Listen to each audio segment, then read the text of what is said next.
Because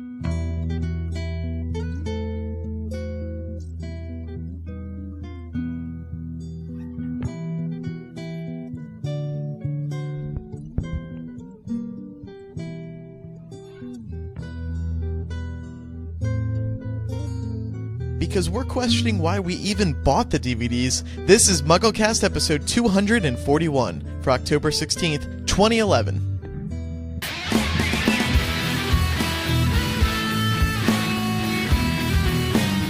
This episode of MuggleCast is brought to you by Audible.com, the internet's leading provider of audiobooks with more than 75,000 downloadable titles across all types of literature, including fiction, non-fiction, and periodicals. For a free audiobook of your choice, go to audiblepodcast.com/MuggleCast.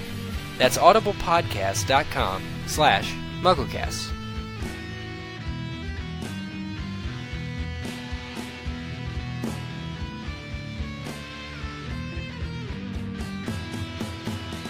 Welcome to MuggleCast episode 241.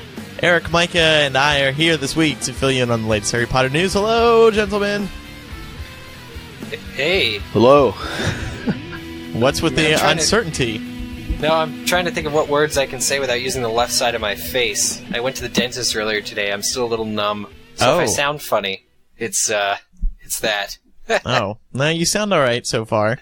Are you missing teeth now? Or do you have new teeth? No. I am in good shape. The people down at Webster Dental in Chicago took good care of me today. Oh my god, shout out.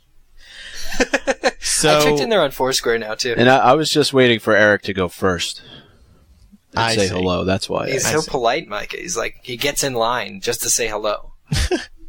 Well, from Hypable, I'm Andrew Sims.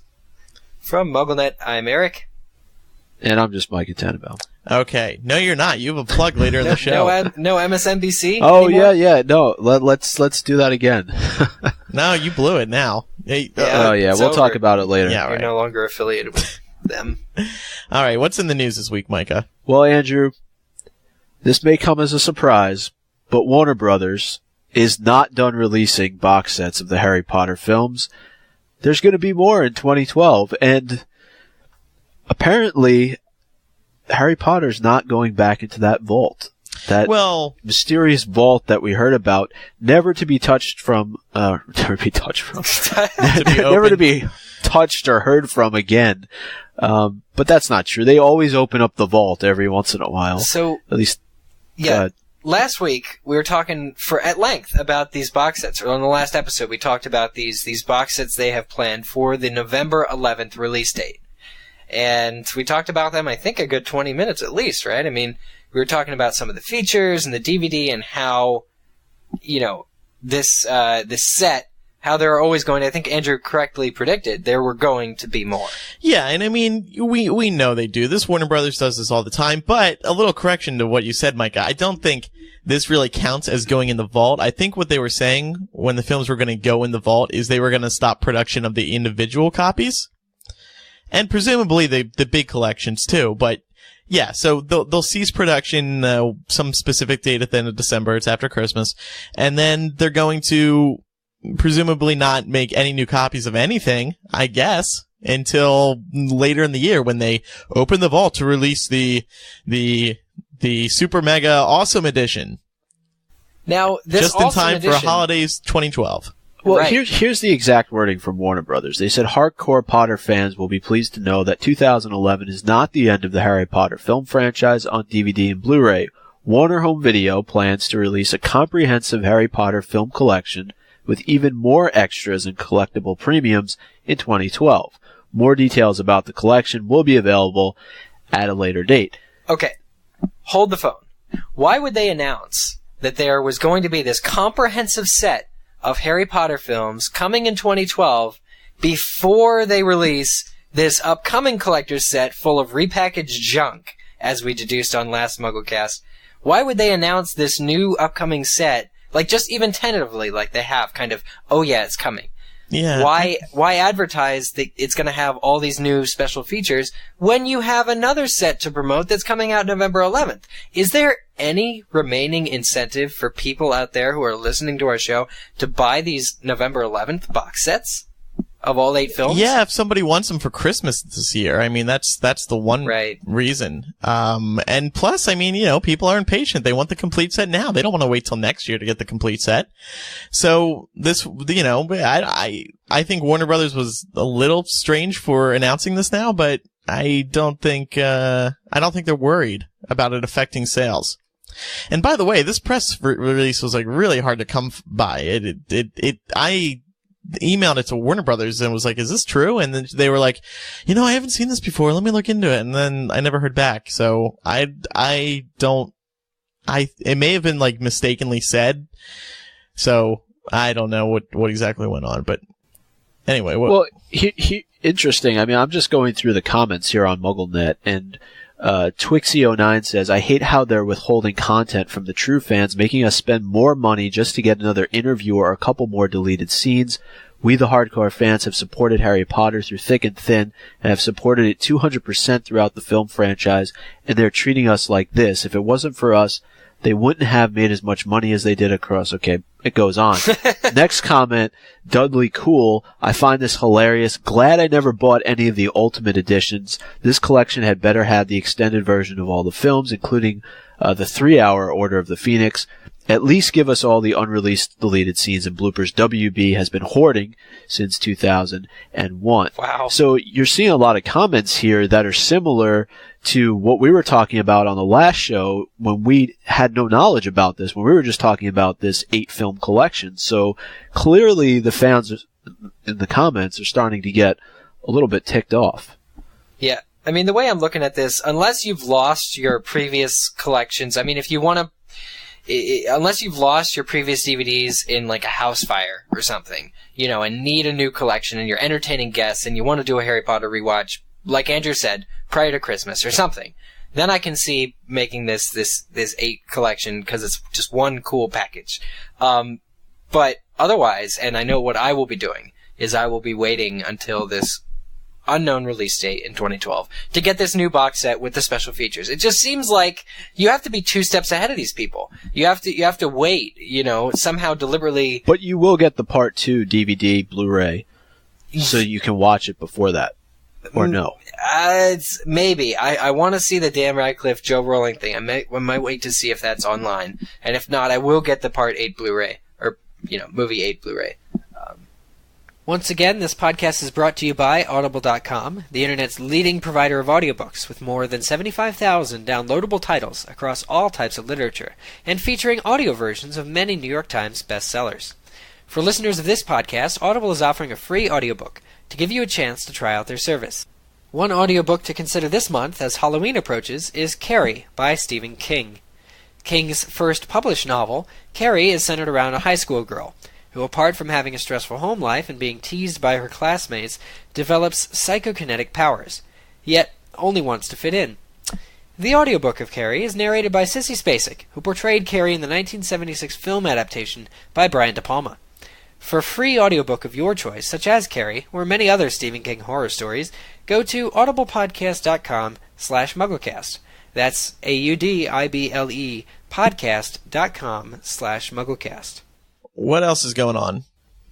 Well, as long as we're on the topic of DVDs and Blu-rays, the Harry Potter Ultimate Edition DVDs, years 1 to 6, that have already been released here in the U.S., are finally going to make their way over to the UK on November the 14th. And again, it's just, we talked a little bit about this on the show last week with Part 2 coming out on Blu-ray and DVD in the UK on December 2nd.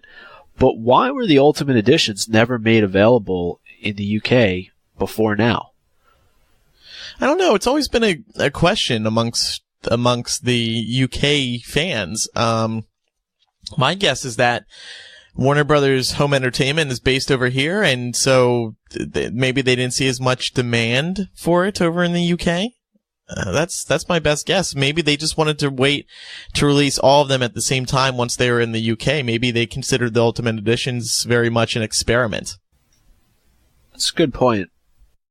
Yeah, it could be a situation where maybe, too, the UK, the Board of Film, or whoever it is that oversees this kind of stuff, wouldn't let them just repackage old content until very recently. Maybe they had to pay them off. And now, is there any difference in terms of, let's say somebody from the UK decided that they wanted to buy the Ultimate Edition and have it shipped over? Yes. They're not going to have any issues, are they? Or they will?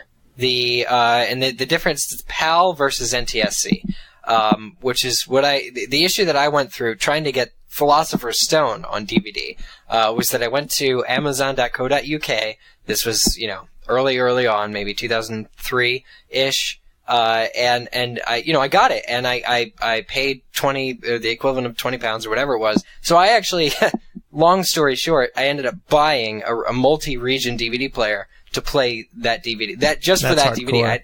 I don't have any other PAL DVDs. Just because I wanted the title sequence. Just because I wanted the title sequence when he's a little baby in the scar, and then it leads into Philosopher's Stone. But I wanted to see if it was any different, and so hard for the British. It's just really not fair. Well, we are the superior country, so they have to work around us. Please send your emails to just kidding. Andrew@hypable.com. All right, what else is going on in the news? A lot of the news really this week has been around the studio tour, or as wait, I have to cue this. Warner Brothers Studio Tour London, the making of Harry Potter. Right. Because we want to make sure that we stick by the corporate and official title of this studio. Yeah, you don't want to confuse people. No, we don't want lawsuits or anything like that. But yeah, a lot of news surrounding really the last couple of weeks with the studio tour. They got an official opening date of March 31st, 2012, and a lot of promotion been going on with the studio tour. There was a live web chat for the on-sale date of tickets on October 13th, so just this past week, and it was very interactive chat, specific for the fans and the fan sites to be able to ask questions via Twitter. A lot of the fan sites were represented and got their questions in there as well. And it was a cool chat to watch. It was Tom Felton, Mark Williams, Julie Walters, James and Oliver Phelps, Bonnie Wright, Warwick Davis, and Natalia Tena. And they seem to be having a pretty good time. We've seen some video surface over, the last 24 to 48 hours with different stars going through and taking a tour. And Mark Williams really seems to be having a good time. Like, I saw him sitting down in Dumbledore's chair. He was paging through all these letters. But I think fans are really going to like it. The attention to detail that's been put into all these sets is something that you're only going to get to experience by walking through. And I know that both of our sites, Richard was over for Hypable and Nick was over for MuggleNet. They got a chance to tour, and both of their reports are available on the respective sites, and you really get a deeper insight into how much kind of time and care went into creating the studio tour. Yeah, I mean, it's going to be really cool. It's going to be an amazing experience. I mean, who doesn't want to go to the actual sets and explore these things? And you kind of got that with the exhibition. You kind of got that with the Wizarding World. But this is it. I mean, I think they've saved the best for last in terms of, I mean, you really can't compare it to like the theme park, but I think this is like the ultimate Harry Potter fan experience, if you ask me. Yeah. I don't think that there's any question, because you're walking literally where the actors did when they were filming all of these scenes. And in the chat they were all joking around, you might see me hanging out at the back of the studio, or maybe I'll dress up as a tour guide one day and lead you around. But it does seem, I think I like everything that's been out about it so far, all the reports and stuff, but it's getting a little too much. You think so? Like all they're this revealing promo. Yeah, too much? It's time to keep quiet for a little bit. Let the tickets sell. Sit back for a little bit. Relax. Yeah. I haven't been watching, mostly because I don't want to get spoiled on the off chance that I wake up one morning in London and I have a ticket to this thing. Because they sold out like crazy, and I always plan for those sorts of random happenstance. But anyway, the way I thought of it, because I watched the trailer, it was the one thing I did see. I think it was the actual trailer, maybe it was just the teaser, but essentially the impression that I got was that these are things that, set pieces, props that were too big to move. That's why they aren't in the exhibition that's opening in Australia in a couple weeks, is because, things like the Great Hall, the actual Great Hall, have been at Leavesden for these years, and that's going to be part of the studio tour. And, the one piece that I saw in this trailer that I really, really enjoyed was the door, the entrance to the Chamber of Secrets with the snakes. You may remember this. It's from the second movie. I don't even think they show it. Maybe they show it like for half a second in part 2 of Deathly Hallows. But, where the snakes basically, they're locked in the door. They retreat a little bit, and then one snake comes completely around the door, and so apparently this is like actual mechanics here, because they show it in this trailer, and they show the snake going around the door. I want to know how they did that. I need to see this prop in person. Well, they show the guy flicking the switch, don't they? Yeah, it's just a mechanical... But I see what Eric's saying, and I mean, that's what's going to be so fun about the studio tour, is you really are going to get not just a look at the sets and be able to walk on the sets, you're going to see how all the stuff worked. So that'll be really exciting for people to see. Isn't it a journey through props department, as well, and things like makeup? Yeah, I and bet stuff? I would hope so. And you're getting it the same way that the actors did. This is one of the things that they emphasized is, they didn't remove sort of the scaffoldings, they didn't remove the lighting, they didn't remove really anything. You're getting to see what it would be like if you were actually in that scene filming it, except you don't have, a bunch of other people standing around you, but you get the feel as if, you're actually on set. So to make sense of that, it's not like the exhibition where you walk through and everything's kind of dressed up so that it fits in with a theme. This is literally like walking through, a set that's being filmed on. Right. Like fiberglass, plywood, exactly. Where the camera ends. And I know a lot of these sets are like this, even, just from, reading Andrew's past reports too, like where the camera ends, so too does the set. There's, on certain sets, there's just planking, and scaffolding and stuff, where you wouldn't expect it. And that's going to be the appeal, I think, of seeing these sets as they actually were. Because honestly, there's a lot more acting being done in these films than I think we would normally notice, simply because Hogwarts doesn't really exist. It's, these sets with scaffolding. Mm-hmm. But tickets are on sale, so go pre-book. I thought they sold out. They sold out of the allotment that went on sale the fan early. Sale. Okay, because now I'm confused. There was a fan pre-sale, but it was open to anyone who followed the studio tour on Twitter or Facebook, and they sold out of that allotment of tickets. It could have been like 10 tickets for all we know. We have no idea how big this allotment was. But anyway, they sold out, and then they did a whole big, we're sold out, we're so in demand. And then the other tickets, then the tickets opened for everyone recently. So they're open now. You can get them probably for almost any day that you want. And what did they say? It's about a 3-hour tour, and they're looking to get about 5,000 people through every day. Yeah. Wow. I mean, that seems like a big number. I can't imagine 5,000 people going there every day, but maybe they may have been exaggerating. Anyway, what else is going on? Okay, well, let's talk about our favorite website, Pottermore. It's my homepage. Well, a little bit of an update. Charlie Redmayne, who previously worked at HarperCollins, has been named the new CEO of Pottermore. And according to Neil Blair, who's the Pottermore chairman, he described Charlie Redmayne as a formidable talent in both the digital and publishing spheres, and this combined with his entrepreneurial spirit made him the ideal appointment for this role. Now, I don't really know much about the staff at Pottermore, other than, of course, Melissa, but is this a move being made because there's some serious problems going on at Pottermore? Well, Pottermore has always had, apparently, I didn't really know this, an interim CEO. They never really appointed a long-term CEO. So I don't think this has anything to do with the issues. But, I mean, I think this could be I'm glad it's happening now because everybody knows that, there needs to be some changes with Pottermore. We've talked about them all, so we won't do it again. And hopefully this guy will step in, and he has a lot of experience in the digital realm, by the way. He used to head HarperCollins's, one of their digital imprints, I believe. And, I hope he gets in there and starts kicking some butt and being like, hey, this is what we need to do. Boom, boom, boom. I mean, having some fresh blood in there could be really helpful. Yeah. Yeah, the interesting thing about this news article for me was that I never thought of Pottermore as being just a company, that would appoint a CEO. Right. Oh, Pottermore Inc.? Wait, Pottermore has a CEO? Did JKRowling.com have a CEO? I'm so confused. Now I'm just confused. But yeah, it's, like you say, change is good, right? Yeah.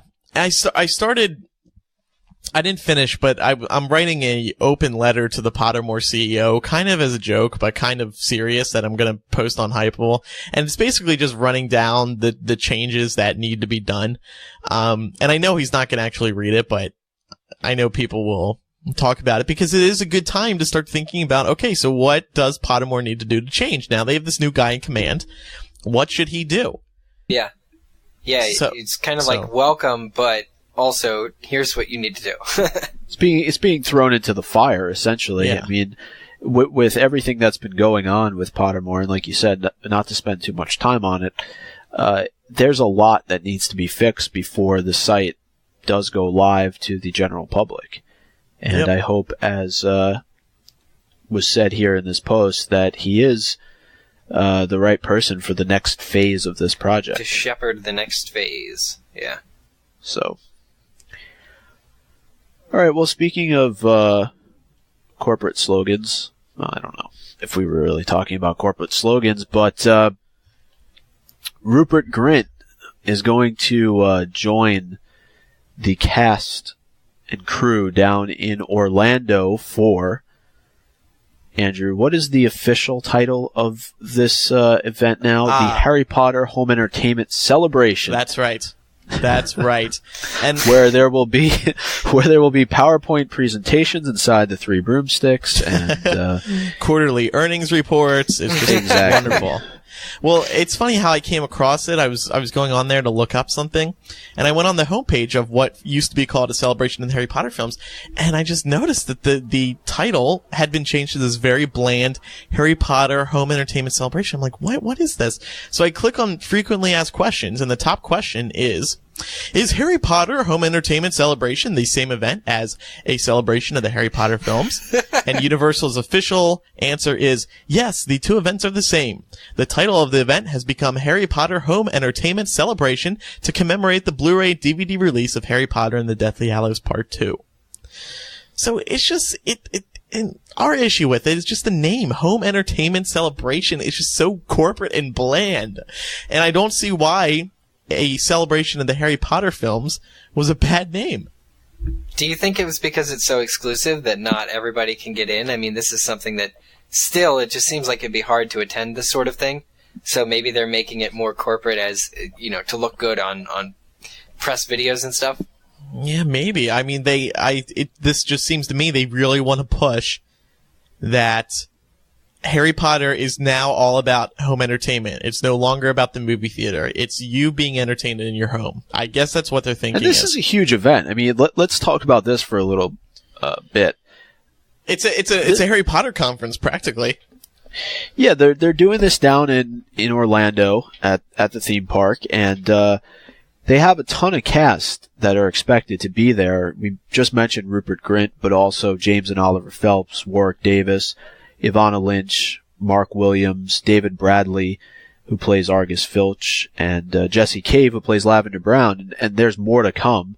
And it's just amazing that this is like when they had the Part 1 DVD being released, and they kind of combined it with the exhibition opening here in New York City. They made this huge deal. You're right. And they had tons of cast and crew that were here. I mean, it seems like they're doing the same thing, and I guess it's just because, okay, this is the last movie. This is the last, essentially, Blu-ray and DVD. Let's blow this thing out. You're right. Yeah. I remember those panels of like 23 actors going, and sitting in New York City. That's crazy.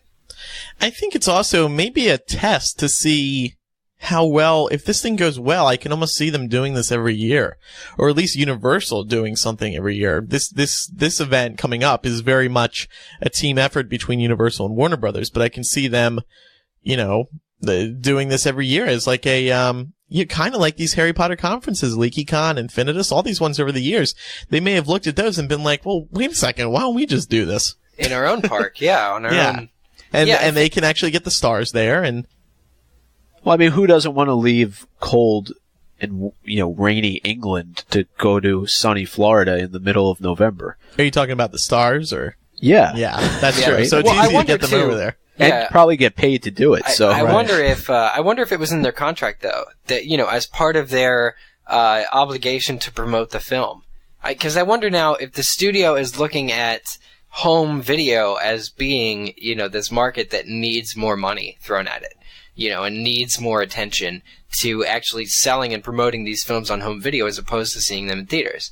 I wonder if that's sort of also potentially why they're doing this, is to promote. Because, they renamed the event. Harry Potter comes out on Blu-ray. That's the new title of the place. So, it's you really kind of wonder, what their goal is in terms of, they just want people to know that it's out on home video for some reason. And it's going to be a huge event. Those actors that we mentioned are just a handful of those who are expected to be there.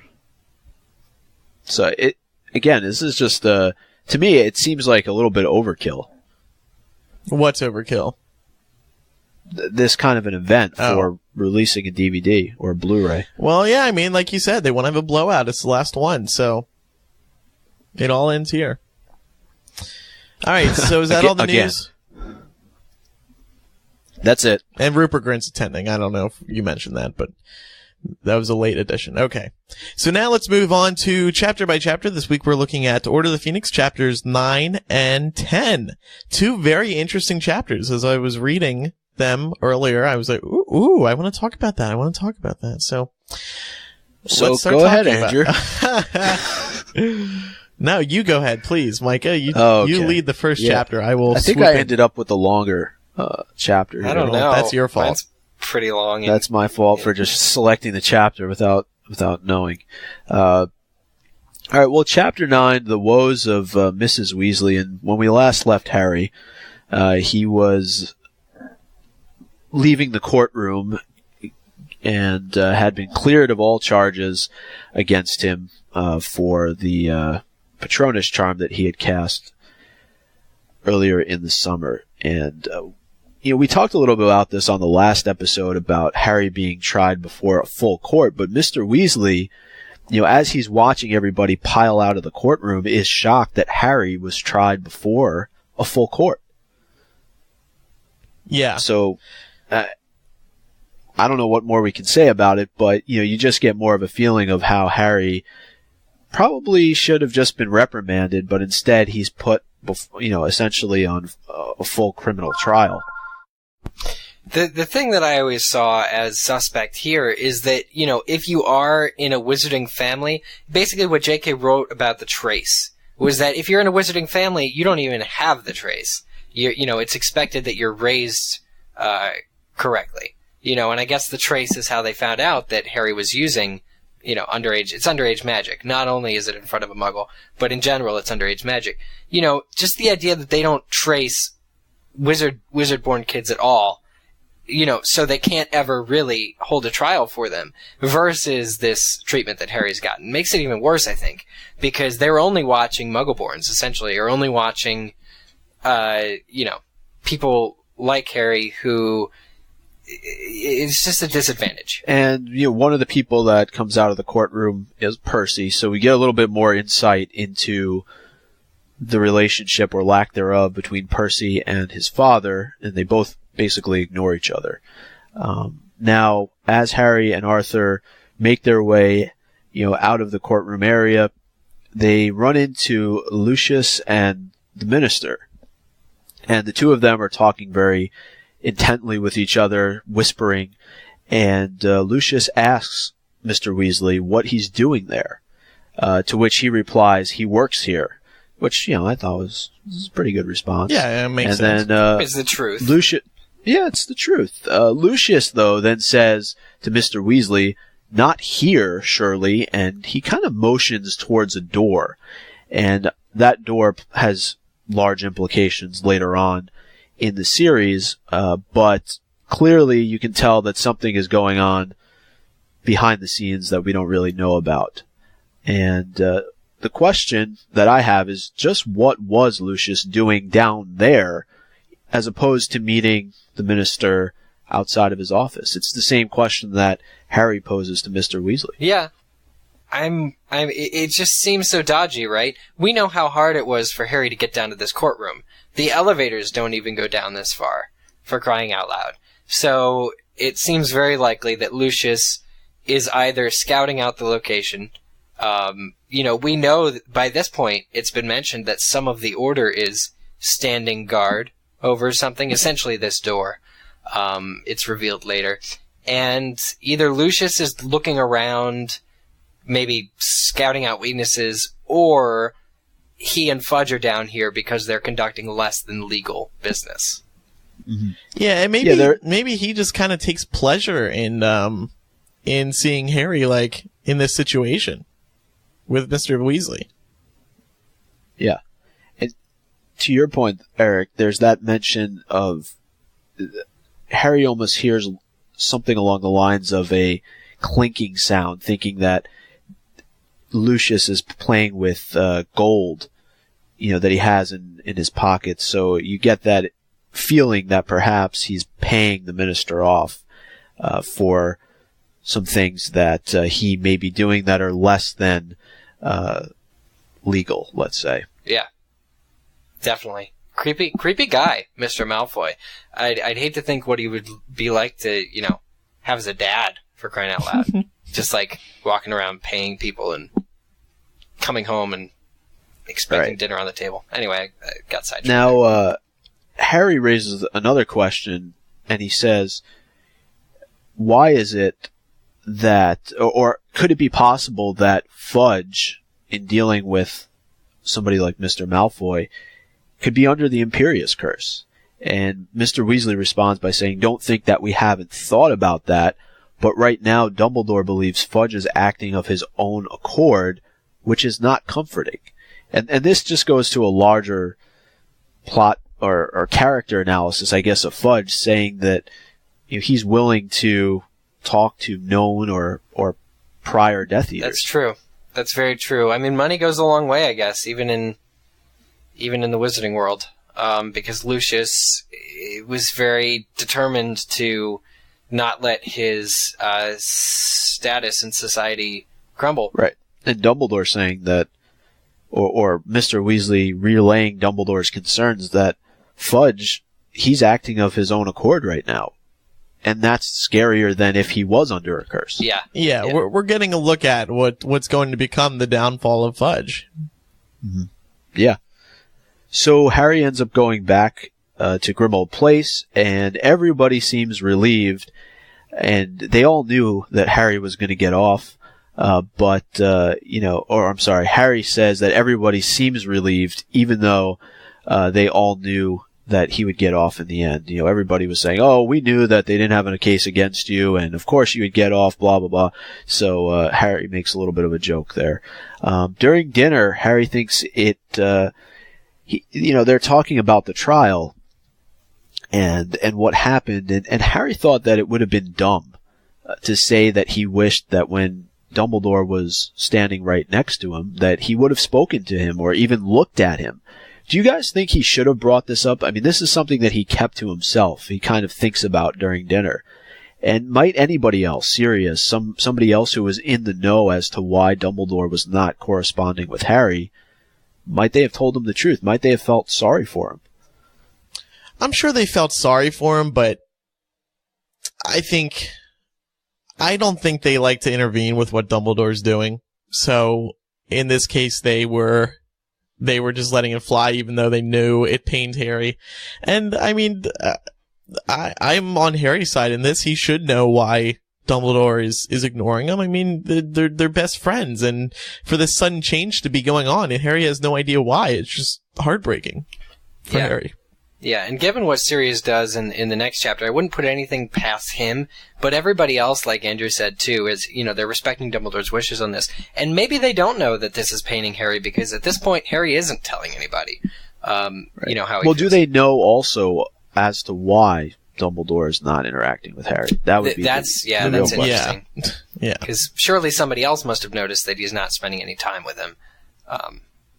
So that's interesting. I just compare it to Harry, not telling Sirius when his scar hurts, a couple years ago. There are these things that Harry keeps to himself and kind of chomps on throughout, for several months, that he prefers to kind of deal with alone, I guess. Yeah. Well, speaking of Sirius, he starts to become more detached as the start of term grows closer. And Hermione actually says that she thinks part of Sirius hoped Harry got expelled from Hogwarts so he could come live with him. Now, do you believe that? Well, I think she's on to something. We know Sirius is very lonely. We know he loves having Harry as a godfather, and for him to now leave and go back to school where he's not going to see him, I can see why Hermione would be thinking that, and Sirius would be feeling that. Yeah, I think Sirius definitely viewed the trial as a potential new beginning for Harry. Mm-hmm. I mean, if Harry had, if the verdict had been negative, I really don't think Sirius. I mean, he would have been sorry that Harry's life was in shambles, but would have been the first person to say, there's light, after this, and we're gonna have a lot of fun now. We'll be outlaws together, Harry. Godfather and godson. Woohoo! Yeah, but I think part of it is that the term is drawing closer, and that means there's going to be less people in the house for Sirius to interact with. Yes, the Order of the Phoenix does come and go, but most of them work full time. And so when they are there, it's just sort of in passing or to have quick conversations. So really, Sirius goes back to being that loner again. He's got Remus. Well, Remus is off trying to that's right. rally other werewolves to his cause. Well, you know what? You give up your house to be the headquarters of the Order of Phoenix, and people come and go, and it's hard. It's hard to be serious. So we move on, and letters finally come from Hogwarts with all the supplies that they're going to need for the upcoming term. And we find out that, in addition to Hermione, Ron is made a prefect. What? And everybody is shocked by this. Fred and George, Hermione, Harry, and this was kind of a rough scene for Ron. Because nobody can believe he actually accomplished something. I don't even think he believed that he was made prefect. But he defends himself, doesn't he? Yeah, he does. And, there's also a lot of humor from the twins that comes about in this scene. Especially when Mrs. Weasley comes in and says, "Oh, that'll be everybody in the family that was made prefect." And Fred and George say, "And what are we, next door neighbors?" But was he deserving? That's the question. And I know we find out later why this happened, but this could be seen as another reason, just kind of adding to the pile to make Harry upset with Dumbledore. Yeah, that's very true. Do you think he was deserving, though, both of you guys? Like, separately?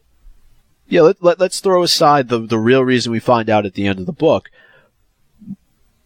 Do you think he deserved to be made prefect? No. Anybody else in No, and I mean, he knows. Could have chosen. He knows he didn't. He knows. Well, / thinks himself he didn't deserve to be made prefect. I mean,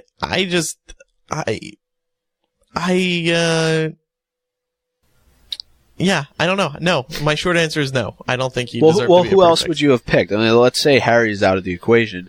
You have Neville, Dean, Seamus. Lee as well. And Fred and George, right? I mean, they're still... Because you can be a prefect...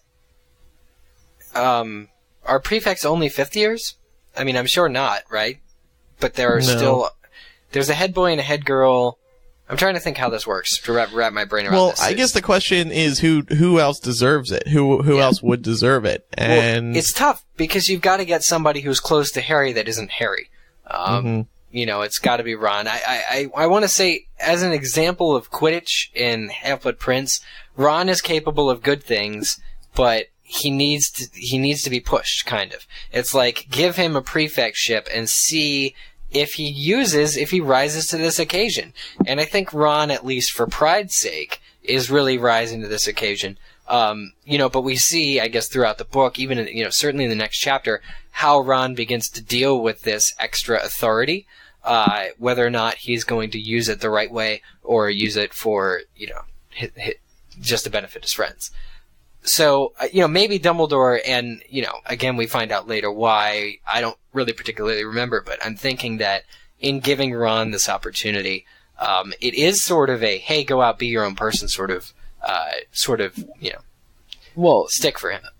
I'm assuming everybody listening has read the books, so it's really because Dumbledore didn't want to give Harry any more responsibility. It's that he felt as if Harry had enough to deal with as it was. To make him prefect would only increase that. I remember that, but that doesn't explain why Ron is the prefect, right? Because now... I think it was... I do think it was to build him up, because he felt that if Ron could take on this responsibility, then he could do a lot more moving forward. Yeah, but, I mean, that goes back to what you're saying. Isn't that like throwing, fuel to the fire for Harry? In not coming forward and explaining this to Harry. And you don't even need to say, oh, I thought you had too much on your plate.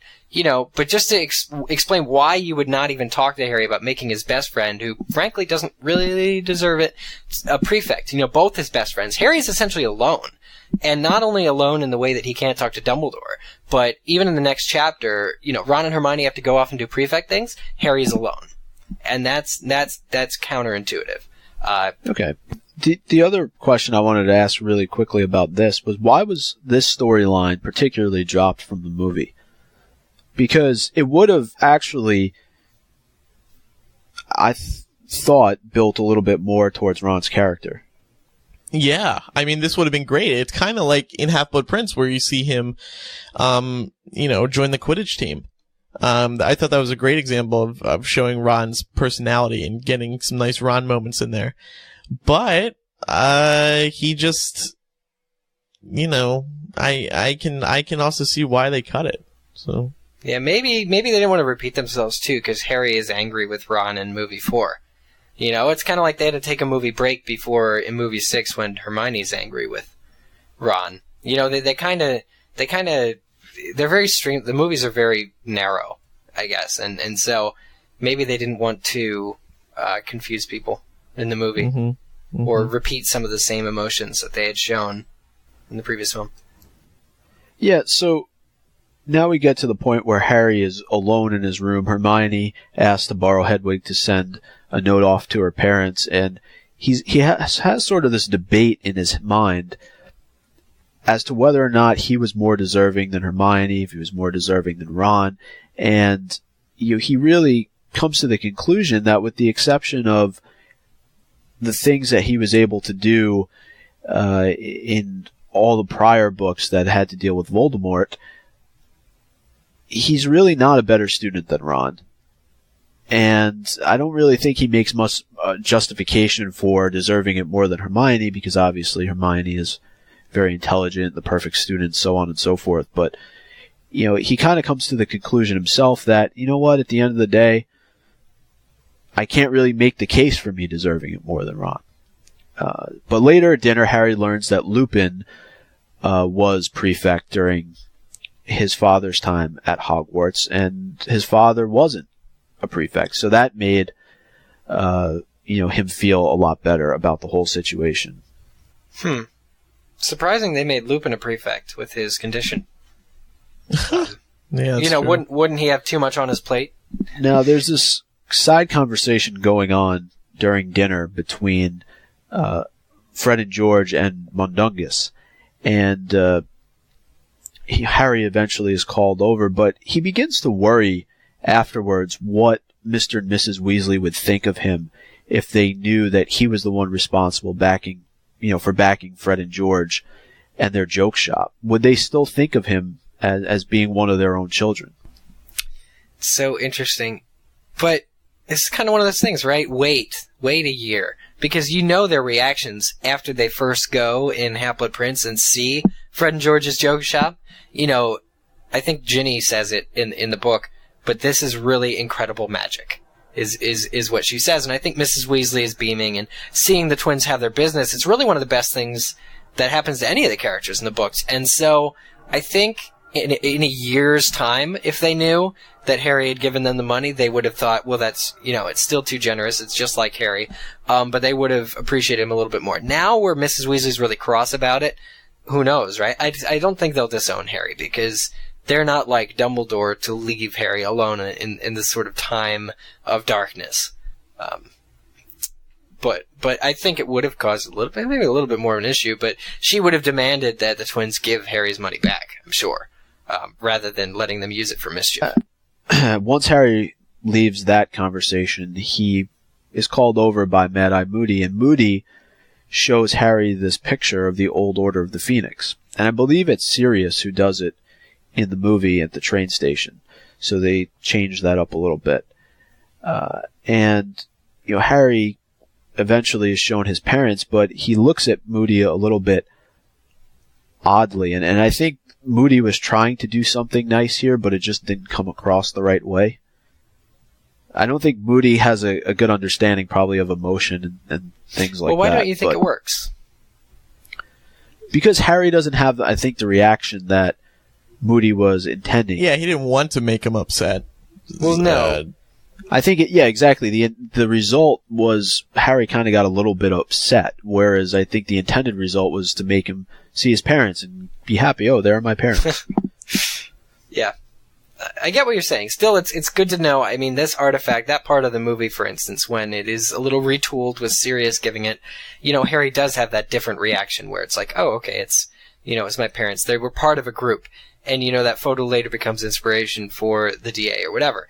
But yeah, exactly. And I think that's why in the movie it worked better with Sirius giving it to him. But, again, here it becomes a little bit of an awkward situation, and Harry wants to get away as quickly as he possibly can. And so Sirius asks what they're looking at, and he uses that to kind of slip away. And then he comes across Mrs. Weasley, who's crying in the drawing room floor, or on the drawing room floor. And we see one of the things I left out earlier was when just before dinner takes place, Mrs. Weasley asks MadEye Moody to take a look at something that's in one of the cabinets in the drawing room, and he uses his eye and he sees that it's a boggart, and that's what Mrs. Weasley went up there to take care of. And now Harry is coming across her sobbing on the floor, and the boggart is taking the form of all of her family members as well as Harry dead. And I guess this is kind of the first insight you get into how serious things are. You know, and how somebody who is normally such a strong character has these weaknesses, I would say, and, you know, how she's concerned, just like any other mother would be, that this war is essentially going to take away people that she cares very deeply about. Just like the last one took away her brothers. Right. And they are mentioned, actually, in that photo, although they don't explicitly say that they are her brothers. Yeah. There's two interesting things there. One is that allegedly nobody knows what a boggart looks like when it's in a cupboard, because it doesn't take form until it comes out. And when it does, it takes the form of, you know, your greatest fear. So it's interesting that MadEye can whirl his eye around. I'm pretty sure Joe is playing with this. And he says it's a boggart. So he clearly knows what a boggart looks like before it takes a form, which is be great to know. But the other interesting thing is that Mrs. Weasley's boggart is all of her children dead, equally almost, which is why the boggart is taking these multiple forms, isn't it? Because, you know, she fears the death of a loved one, and so it's just cycling through all of her loved ones. Yeah.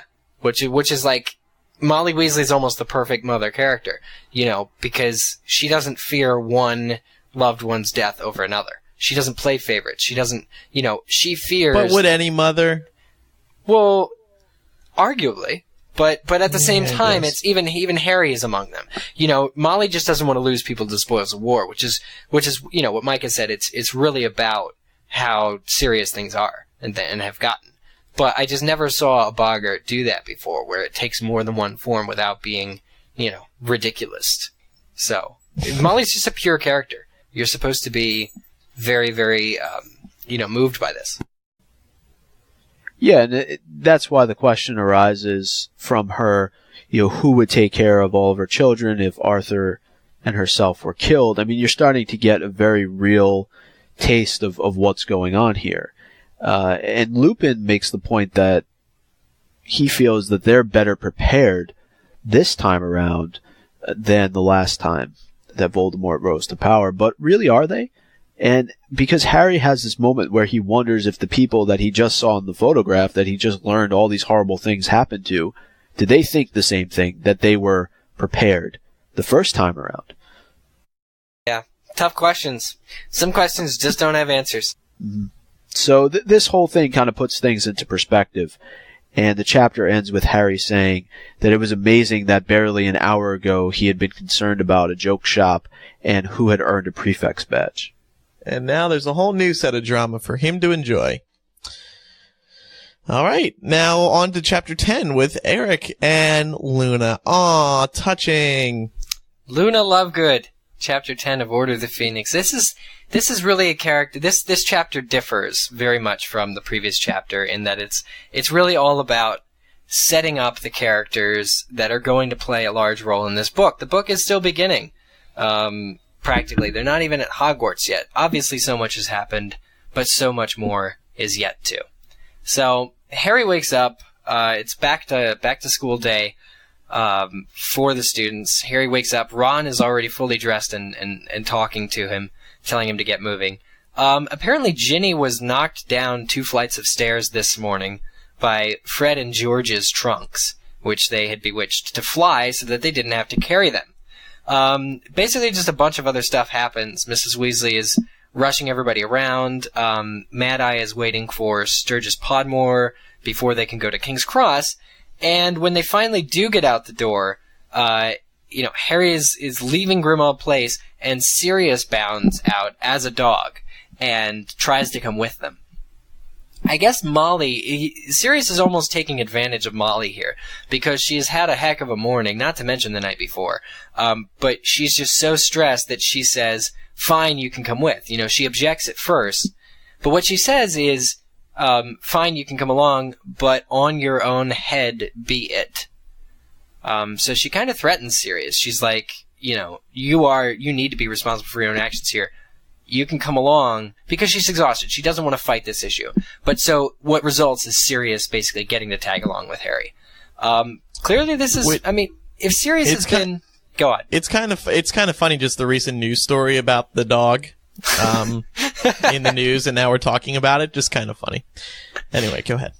Yeah. So, I guess, Sirius has been distancing himself from Harry previously, dreading this day. But of course, on the day of, he's really appears to be in really high spirits. He basically starts chasing pigeons and cats, to entertain Harry, which is funny. And so Harry's with Mrs. Weasley and Tonks. Today Tonks looks like an old lady. And they walk, about 20 minutes, I think it says, to King's Cross Station. It's always good to see the Hogwarts Express again. Harry kind of reflects on, the trial and the fact that he's able to actually be going back to Hogwarts. But when he's getting on the train, again, this time Sirius, still as a dog, bounds up or jumps up on his hind legs and places his front paws, on Harry's shoulder. And Mrs. Weasley quick, shoos him down again. But, and she says, Sirius, be more like a dog. And Harry's kind of taken aback, and when the train is leaving the platform, Sirius is, running along the platform, chasing the train, actually, drawing attention to himself, drawing heavy attention from everybody else. He's this funny dog, but really the attention, and it's important because, later on Harry realizes, but immediately Hermione realizes that bringing Sirius or letting Sirius come along was probably a really bad idea. Yeah, and you're seeing Sirius really, he's out there for the first time in a long time where he's able to enjoy himself and not really worry about being seen. So, it's like you're seeing the old boyish Sirius in dog form, but you're also seeing like just a typical dog as well. Really interesting, to watch his character in dog form. Enjoy this time bad move out. On the part of, Molly to let him out because, of course, Wormtail knows that Sirius can transform into a dog. And as a result, the Death Eaters know that. And just like, I said here, like, his behavior, like you're talking about Andrew, like, couldn't he, he really did take advantage of Molly because she was rushing and stressing about them all getting to school on time. I mean, what happens when you miss the 9 a.m. sharp, or 11 a.m. sharp, train to Hogwarts? What happens? But Sirius basically abused that and took that to his advantage. But I'm saying, couldn't Sirius really have spent a little bit more time with Harry, especially because he was feeling so alone from Dumbledore and Sirius was feeling so alone? Instead of, behaving like a child these past few months and kind of staying away from Harry, shouldn't they have just had a little bit more, more talk? Shouldn't it have been Sirius to give Harry the photograph of, his parents and say, I don't know, maybe more encouraging words? This is really like, he's in Sirius's house, for crying out loud. And if Sirius is not getting enough time with Harry, that's nobody else's fault. Yeah, I mean, it goes back to what we were talking about before, with him just distancing himself from everybody else as the start of the term drew near. Because, and this ties into what Andrew was saying earlier, with him just acting as if he's as young as Harry or even younger when he gets out to, the train station, and he's just immature. He hasn't grown up at all in certain respects. As we see later on in the book when he calls Harry James. It's just, for him, he can't get past the fact that he's never been able to enjoy his, his Twilight years, young adulthood. Yeah. Yeah, definitely. So, anyway, on the train, Harry, Ron, and Hermione are together, and Harry says, "Okay, let's go find a compartment." Ron and Hermione actually have to go and spend some time with the prefects in the prefect's cabin. Ron says that it's not something I want to do. I'm not Percy. And, Harry kind of grins there. But still, Harry is alone. Because Ron and Hermione, his best friends, have to go and be prefects. So there's obviously that little bit of regret, I guess, in Harry. And he's walking along the corridor. He sees all these people gaze and gawk at him, and let's face it, he's Harry Potter. He's used to that by now, but what it makes him wonder is if people really believe the Daily Prophet. Because ever since Cedric Diggory's death, as we found out in previous chapters of this book, the Daily Prophet is really saying mean things against Harry and his character, and against Dumbledore. So he's starting to wonder how many of these students are going to be on his side, in a way, which plays in, obviously soon enough. But Harry goes to the last compartment. He sees Neville, waiting outside the last compartment, and he says, "Neville, let's go in here." And Neville just kind of murmurs something, and then Ginny comes up behind them and says, "Oh, it's okay. We can have this compartment. It's just Loony Lovegood." So they go in, and we meet Luna Lovegood. She's described as having straggly waist-length, dirty blonde hair, very pale eyebrows, and protuberant eyes that gave her a permanently surprised look. Luna had stuck her wand behind her ear for safekeeping, had chosen to wear a necklace of butterbeer caps, and was reading a magazine upside down. Also, she did not seem to blink as much as normal humans. These are all the descriptors that come to introduce one of, I think, our collective favorite characters, Luna Lovegood. Now, Luna's first introduced by Ginny, when Ginny said, "Oh, it's just Loony Lovegood in here." But then when Ginny opens the compartment door, she's like, "Oh, hi, Luna, can we have these seats? And also, how was your summer?" So apparently, like Looney has this nickname that Ginny is, but she's being polite. So Ginny is not somebody who bullies Luna, but very clearly Luna's reputation precedes her. So, what do you guys think of sort of this scene and what happens with Luna in this chapter? Well, is she reading the book upside down in the book? Is she reading the Quibbler upside down in the book? Yes. That introduction, just like in the movie and in the book, was just so wonderful. It was like a perfect way to introduce the character. I mean, immediately you get that she's out there. Not just with the dialogue, but the visuals. Yeah. So, I mean, the Luna, this was a great introduction. Yeah. So, I mean, two things happen in this cabin. First is like a gradual, I guess through the rest of this chapter, Harry begins to notice how Luna is maybe not as crazy as she seems, because he ends up getting a look at the Quibbler, and he sees, in fact, that what Luna was looking at were the rune charts, which there's a notation somewhere that if you hold them upside down, it reveals a special incantation. Something big happens is that Neville reveals that he has a birthday present, actually, recently, which is kind of a hint. I said it's foreshadowing to the end of the book when we learn that Neville and Harry share more or less the same birthday. But Neville reveals that for his birthday, he received a Mimbulus Mimbletonia. Harry is kind of like, okay, Neville, I know herbology is your forte, but does this thing actually do anything? And Neville says, oh yeah, it does loads of stuff. Hold Trevor for me. So Neville takes out something to prod the Mimbulus Mimbletonia with, pokes it, and this dark green pus erupts from all of the boils. It's described as smelling like manure, and it sprays everybody in the compartment. Just right then, Cho Chang knocks on the compartment door and wants to say hello to Harry. Obviously, Harry is,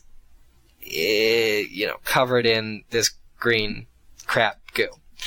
So there's just this moment here where Harry is not very happy. He obviously, I mean, Cho takes it nicely enough. She turns red and says, "Is this not a bad time?" And Harry says no, and so she leaves. But there's this moment where Harry is like really resentful. In the book, the book says he would have liked Cho to discover him sitting with a very cool group of people, laughing their heads off at a joke he had just told. He would not have chosen to be sitting with Neville and Looney Lovegood, clutching a toad and dripping in stinksap. So Harry's kind of, again, it's a little bit of a, preface for what's going to happen later with him and Cho, in terms of he wants to really grow. He wants to nurture that relationship. And he's finding that certain events or certain things are holding him back. Well, I think it's a combination of things, though. It's the tie between him and Voldemort becoming stronger, but it's also just him maturing and going through this adolescent period where he's showing these emotions. So you're saying he's more aware in general of how he appears to other people? No, I just think the way that he's acting is the way any teenager would be acting. Mm-hmm. If you like a girl, he has the reaction that, a guy would normally have. And that's, I want to be sitting with the cool crowd. I don't, what is Cho going to think of me if she walks in and she sees me sitting with the people the way that you just described? She's not going to think very highly of me. And I think that's a normal thought to have for somebody who's 15 years old. Oh, yeah. Again, we always forget this. They're so young. That's a good... it's not like that he's matured and he's, in his 20s now. I doubt he would have the same sort of thought process. Yeah. No, that's a really good point. So, as I mentioned before, Ron and Hermione do come back from their prefect cabin. They mention that Draco Malfoy is a prefect. We talked about Ron deserving a prefect position. You think Draco deserves a prefect position? Well, see, this would get into who really makes the decision. Is it the head of the house or is it Dumbledore? And would Malfoy want it? Would Draco want it? He doesn't strike me as somebody who would really, he pick on people, give them detention for no reason. He likes to be bossy, but I just picture him as someone who would kind of maybe enjoy it for a few days and then kind of get over it. Yeah. Like, he just wants to boss Crabbe and Goyle around. That's all. Yeah, that's true. And I mean, this isn't the movies or book 6 Malfoy where he's, kind of burdened with the world. But at the same time, I think, doesn't it say that Malfoy is actually a pretty good student? If he is made a prefect. The other Slytherin prefect is Pansy Parkinson. But, doesn't it say that he's at least academically competent? And now that I think about that, didn't Lucius, make fun of Malfoy, make fun of Draco in, year 2 and say that, your grades would be better than, or should be better than that Mudblood Hermione Granger's? So, do you think that Malfoy has been trying to keep up with Hermione academically? Do you think he's actually trying hard at school at this point? It could be. I mean, you never really get an insight into how good of a student Draco is, other than that comment. I mean, you assume that he's good at potions, but who knows what else he's good at. Right. But when Malfoy shows up at the cabin, he's bully. He's bullying. He basically, Ron has this moment where, he talks about Malfoy being a prefect with Harry, and Ron is of the assumption that Malfoy is going to abuse that power. And so Ron says that he's going to, first opportunity he gets, he's going to punish Crabbe and Goyle, and try and get them first. I think the term is get his mate before he gets mine. So Ron is looking out for Harry here. When they get to Hogsmeade Station, Harry is immediately looking around for Hagrid. Harry's just needs some love, I think. He's looking around for Hagrid, fresh, familiar face. What's synonymous with Hogwarts, start of term other than Hagrid? Well, Hagrid's not there. Apparently this severely haircutted Professor Grubbly Plank is in his position, and Harry doesn't know why that is. So it's a little disconcerting. Harry does not get the, yet again, he doesn't get the kind of attention or love he's looking for. And finally, when they get to the school carriages, which up until very recently have pulled themselves, Harry notices that there's a large horse creature, and he pulls Ron aside and he says, "What's the deal with these things? Why would they need these horse things to pull the carriages that were perfectly capable of pulling themselves?" Well, Ron doesn't see these horse things, and Harry, basically physically moves Ron, puts him face to face with a horse thing, which we know they're called thestrals, and Ron doesn't see it. In fact, he asks if Harry's feeling all right. He gets on the carriage, and Harry's flipping out, actually, because he has this genuine moment where he realizes that Ron actually doesn't see this thing that he sees, and it sets the tone. Harry begins to really worry if he's losing his mind. But, of course, just as he steps on the school carriage to go to Hogwarts, Luna assures him that she can see them too, and that Harry is, quote, just as sane as I am, end quote. Uh-oh. Oh, no. New, crazy things. New thing to stress about. Yeah. For Harry. And that concludes Chapter 10. And that's chapter by chapter for this week. If you have any comments about anything that we discussed today, you can just visit the MuggleCast site, click on Contact at the top, and give us your feedback. And what will we do with it? Well, we'll read it, just like we're about to right now. We have some emails here in regards to last week's, or episode 240. This first one comes from Rashitha, 12 from India. Dear MuggleCast, I've started listening to your show a couple months ago, and I love your show. I've also been listening to your old shows, and, like two others, have noticed another prediction you made. In your first ever show, you all said that Regulus Black could have taken the locket. Ben also said that Mundungus could have stolen the locket from number 12 Grimwald Place and sold it. We now know both of these predictions are true. This is my favorite podcast, and I hope you never end it. Well, thank you. And there again. Yeah, those were very popular theories, I think, back then. And yeah, that's true. Ben Absolutely. went on to write a book about that. Well, I think the first one, right? Like Regulus Black, that was, I don't want to say it was one of like the most obvious mysteries, but I do feel like it was more obvious simply because there weren't that many characters that we had known. Most of the appeal of RAB lies in whether or not lies in us actually knowing that character previously, right? I mean, it's very easy for J.K. Rowling to introduce a brand new character with the initials R.A.B. But wouldn't it be more special if they had already been mentioned before in the books? And so I think right after Book 6 came out, and this R.A.B. mystery came out, people were looking back in the books for an R.A.B. And, really one of the only contenders, now we didn't know his middle name until that Dutch translation or whatever came out, months and months, maybe a month or two before Book 7, or I forget what time it was, but basically Regulus Black was one of the only contenders for this. So if J.K. Rowling was using an already existing character, R.B., Regulus Black was one of them. So I do think that mystery was, I'm not saying it's, more predictable, but I am saying it's more predictable. However, the Mundungus locket thing, that's all Ben. That's brilliant, and that totally came true. I don't feel like we had any other reason to believe that was possible. Next email is from Caitlin Kelly, 18 of Paducah, Kentucky. Hey guys, first things first, I love you guys in the show.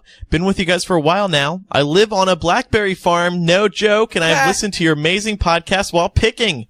In episode 240, Join the Weasleys, when talking about the Death Eater trials, you forgot about Snape. Snape was clearly represented by Dumbledore. It was an unusual circumstance, I know. What do you guys think would have happened if Dumbledore hadn't had supported Snape? Love to hear your thoughts. Keep up the awesome work.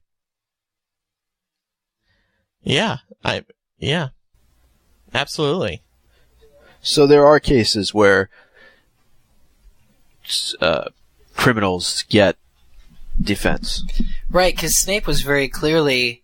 Snape would have been convicted... I mean, if he wasn't at least convicted, he would have been sentenced to a term in Azkaban if it weren't for Dumbledore. Very, very, very interesting. But I think, too, honestly, do you feel like Dumbledore, knowing the particular things that Dumbledore knew regarding, his love for Lily Potter, but also more importantly that he was the one who heard the prophecy, don't you think that Dumbledore would have done anything to keep Snape by his side? Because didn't we have the situation where people who witnessed the prophecy, that memory, this whole book is about that memory of the prophecy, about obtaining it. And if somebody, be it prison or somewhere else, was able to get to Snape, they really could have forced that memory out of him, about the prophecy and learned something that would be extremely devastating to either the good side or the bad side. Don't you think that Dumbledore, the reason he gave evidence, for Snape was also because, and let Snape teach at the school was just so that he could keep that much of an eye and keep that much control over that kind of information? Yeah, probably. But it's also good to know that Dumbledore moonlights as a defense attorney because he's the only one we've seen. So many talents. Yeah, but he's the only person we've ever seen speak in defense of somebody else. Dumbledore, public wizard defender. Next email comes from, who I believe it's their Pottermore name, Strike131. In episode 240, during chapter by chapter, you said that Arthur Weasley wouldn't apparate to the Ministry because Harry can't. Yes, you're right. Only one person needs to know how to apparate. The best example is when Harry apparates himself, Hermione, Ron, Dobby, and Griphook to Shelf Cottage. The reason Arthur didn't apparate is because Harry is underage. Yes, you need to be 17 to apparate. Well, as far as I know, when you're 17, you can take your apparition test, but even if you don't take the test, you can apparate as long as you're 17 or older. This is implied in Goblet of Fire. I'm not sure which chapter, but it's the one where Harry asks why Bill, Charlie, etc. are apparating in the World Cup, but they're not. So I can provide more details. Okay, well that makes sense then. Yeah, so I guess there is another example of people not side-along apparating as early as Book 4. Then it could be because they're all participants in the apparition have to be 17. Possibly. Next email from Riley Kennedy, 15 of Fayette, Alabama. Hey guys, I was listening to your latest show and you were talking about the Pottermore setbacks and sudden question hit me. Do you think they will make a Pottermore app? I having an iPhone, think it would be great. I sadly have not yet joined Pottermore. Thanks for keeping Potter alive after the series has ended and keep up the good work. Yeah, it's just, well, here's the main problem. If I may get techie for a second, the iPhone does not support Flash, and Pottermore is all Flash. So if you were to open up a Pottermore on an iPhone or an iPad right now, it doesn't work, as some of you may have already tried. So they would have to create a completely separate app. And will they do that? Who knows? They haven't said a thing about it. So cool. Next email's from Katrina, 22 of Palmdale. I was just listening to the recent episode. I was surprised that Andrew said that the box sets for the DVDs would not make as much money and would most likely be a gift for younger generations. Personally, I don't know if this makes me less of a fan. I stopped buying the DVDs after the second film. This is because I assumed that they would come out with a box set, so I've been waiting for this edition for almost 10 years. I would assume that there are other fans who are my age and grew up with the series that have also made the same choice back then at different points. I think the box set will profit well, just as much as HPDH Part 2 will. Love you guys. Well, now I'm just going to say... she's right. Yeah, I'm just going to say the same thing I said at the beginning of the show. Please wait. There's another box set coming, and it's coming next year sometime, allegedly. So I would really, really wait. If you want to get the definitive collection, it's not this one. That's coming out November. Yeah, I mean, I guess now I'm wondering, why do I buy the DVDs? I really only watch them once when they come out, but I guess it's just because I'm a fan and I want to buy it when it's out. You talking about you yourself personally? Yeah, and Yeah. and most people. Yeah. I mean, how many times do How you much guys replay value is how there? many times do you guys pop in the DVDs? Well, you I probably haven't since it came out, right? Right. I only really, now that I think about it, I bought the DVDs so that I could screen cap them for the caption contest, but both that and, my screen capping has gone the way of the dictaphone here. I haven't really had any use for the DVDs. Gosh, why do I own those movies? I mean, I'll watch the movies if I come across them on TV every now and then. Yeah, but exactly. I won't sit down and pop them into the computer or... Part 1 just started playing on HBO, and it, I watched bits and pieces of it because it's easy. You just turn it on and you just switch to the channel and it's there. It's easier than putting in the DVD. They just have which makes me sound really lazy, but... It was funny.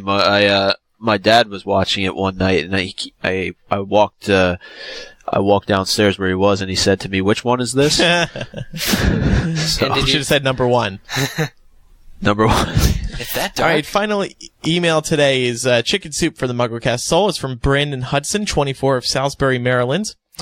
I've been a fan of yours for over 3 years now. The joy that you guys bring to my iPod and daily life are definitely helpful. I'm a full-time working husband and father of 2. On top of that, I also go to college full-time and am managing to maintain a GPA of 4.0.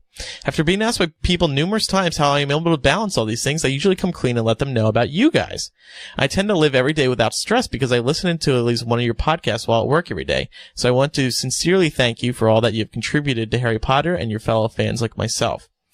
Listening to you guys on a daily basis really gives me the time I need to reflect and remember that there's nothing to worry about day to day, and I am always able to smile and laugh along with you guys. As an HP fan from the very beginning, I can safely say that there is no other fandom like ours.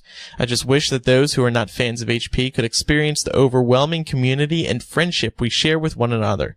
Looking back, it's amazing that one boy wizard in a world of magic can bring so many people together. As a Potter fan, I feel very fortunate for everything I'm given that is in relation to the world of witchcraft and wizardry. We have amazing movies, amazing books, a theme park, Pottermore, and all types of merchandise. J.K. Rowling has made me feel very special in my own way for being a fan of her work, and for that reason I am especially thankful to her, even though I will probably never meet her. However, I am able to at least email you guys and know that you will read it so I can express my gratitude. Once again, I would like to thank you all at MuggleNet and MuggleCast for all the great times, and I can't wait until the next podcast. Potter Pride, Brandon. Wow. Brandon, thank you for writing this letter to us. I would say, judging by what you've got going on, that you say in the letter, that you're a tremendous example of, a working guy, a father, and it's really wonderful to get this email from you. You're definitely setting an example, I think, for others out there. And good luck with school and keeping up with all the work. We all know it's a lot to balance. And yeah, thanks for the support. I like to listen to podcasts too, to help relieve stress, especially when I go to bed. I know we've talked about it before. It does help fall asleep hearing people talk. And not in like, oh, they're so boring way. Just and when you're taking care of your kids too, right? Exactly. Well, I don't do that, but anyway, we want to remind you guys that over the next few weeks, there's quite a few special MuggleCast episodes coming up. Our next one, episode 242, will be our Deathly Hallows Part 2 DVD review. We will break down everything in the DVD. We will watch it once and then never use it again. Also, next month, we'll do our first ever DVD commentary for Deathly Hallows Part 2. That'll be a special episode. So we will use it again. Yeah, we'll use it twice. And then it becomes a... maybe eBay, guys, right? Confused signed copies out there? Yeah. And then tentatively, we're going to have coverage from the Quidditch World Cup. Either that or somewhere else. That one's still up in the air, but there will be an episode, possibly from the Quidditch World Cup, and if not there, then somewhere else. And then, of course, our year in review episode, where we'll break down everything that's happened in this year. It's been another busy year of Harry Potter. And we'll look forward to what's to come in 2012. So this is the last episode. And then also, before Halloween, you said? So. Yes. Segue. Yeah. Happy Halloween, everybody. Oh, I thought you were going to bring up the, Oh, yeah, that thing. Happy Halloween, everybody. No. What's in the notes here? All right. Well, since Eric is not paying attention to the doc, we're in conjunction with Halloween. I'm not sure how we're going to do it just yet, but we plan on giving away a copy of Harry Potter Page to Screen. And I think the part that Andrew was referring to is that MuggleNet is conducting a Harry Potter pumpkin carving contest. And the top prize will also receive a copy of Harry Potter Page to Screen. So guys, we have to come up with something here on the podcast, a means of giving away an additional copy of Harry Potter Page to Screen. I vote we just give it to that Hillary girl who came up with that MuggleCast pumpkin. You guys seen this? It's on YouTube, and I'm pretty sure she's going to enter the contest. But she carved our faces and the lightning bolt and the words MuggleCast onto one pumpkin. Yeah, it's awesome. Thank you, Hillary, for doing that. I don't know how she did it, honestly. I want that kind of skill. But yeah, essentially, so MuggleNet's having this pumpkin carving contest. There's this super cool MuggleCast pumpkin, and yeah, I'm sure that, we put our heads together, guys, we can figure out how to give another one of these HarperCollins books away. But obviously for an upcoming episode. So stay tuned for that. And finally, a plug for a new site Micah and Eric are working on. Micah, tell us about it. Yeah, for those listeners out there who are fans of the Game of Thrones series, whether you read the books or got into the HBO television series, there's a new website out there called GameOfOwns.com, and it's kind of a play on Game of Thrones. So all the information you could possibly want is there on the books, on the television series, on the actors, and a lot of buzz going on right now with season 2, which is going to be on TV in April of 2012, but a lot of casting news and things like that going on. We're working on some cool features as well for the site, but also gallery and forums. You can get together with fellow Game of Thrones fans and talk about whatever it is that you're interested in with respect to the series. So, Micah, how would you compare those books to Harry Potter? Because I haven't read them yet, but do they compare?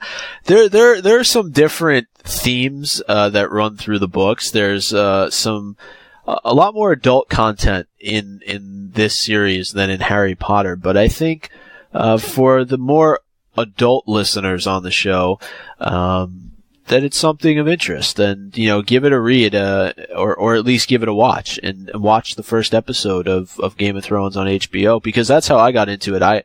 It's very similar to how I got into Potter. I saw the films and then read the books. I saw the TV series, and now started reading. It's called A Song of Ice and Fire series, but there's currently 5 books that are out, and there will be at least 7, so there is that tie to Harry Potter, I guess. But follow us on Twitter at Game of Owns, or just go onto the website GameOfOwns.com. You can also like us on Facebook. That's OWNS for Owns. Yes. So, Andrew, I know you've checked it out. You're a fan. I like it. Well, I haven't read the books or seen the. But you like the website. But I like the website. It's a project that I've been working on, as you said, with Eric, also Zach, who's a friend of ours, and Amy, who's another friend. So, or she's Blair now. I'm not sure she changed her name, but Well, also remember that we also remember another website, MuggleCast.com, has all the information you need about this show. Does it really? Yeah, well, I'm moving along here.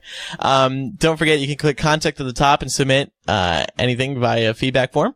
Also there we have links to our Twitter, which is twitter.com/MuggleCast, Facebook, which is facebook.com/MuggleCast, and our fan Tumblr, which is MuggleCast.tumblr.com. Thanks everyone for listening. From Hypable, I'm Andrew Sims. From MuggleNet, I'm Eric Skull. From Game of Owns, I'm Micah Tannenbaum. That's Nice. what Andrew was looking for at the top of the show. Nice. That was. We'll see everyone next time for episode 242. Goodbye. Bye. Happy Halloween. Ooh.